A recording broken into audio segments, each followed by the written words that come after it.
उन्हाळ्याच्या सुट्ट्यांमध्ये प्रवाशांची वाढती गर्दी लक्षात घेता मध्य रेल्वेनं एक विशेष पुढाकार घेतला आहे। प्रवाशांच्या सोयीकरता मुंबईतील छत्रपती शिवाजी महाराज टर्मिनस ते नागपूर दरम्यान वन वे विशेष ट्रेन चालवली जाणार आहे। गाडी क्रमांक 01017 ही विशेष गाडी 26 आणि 27 एप्रिल रोजी मध्यरात्री 12:20 मुंबई CSMT मधून सुटेल आणि त्याच दिवशी दुपारी 3:30 वाजता नागपूरला पोहोचेल। प्रवासादरम्यान ही गाडी दादर, ठाणे, कल्याण, इगतपुरी, नाशिक रोड, मनमाड, जळगाव, भुसावळ, मलकापूर, शेगाव, अकोला, मूर्तिजापूर, बडनेरा, धामणगाव, वर्धा या स्थानकांमध्ये थांबेल।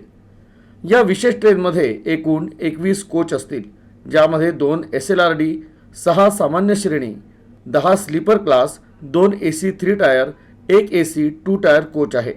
रेल्वे प्रशासनानं प्रवाशांना आवाहन केलं आहे की वेळेवर तिकीट बुक करून या सुविधेचा लाभ घ्यावा।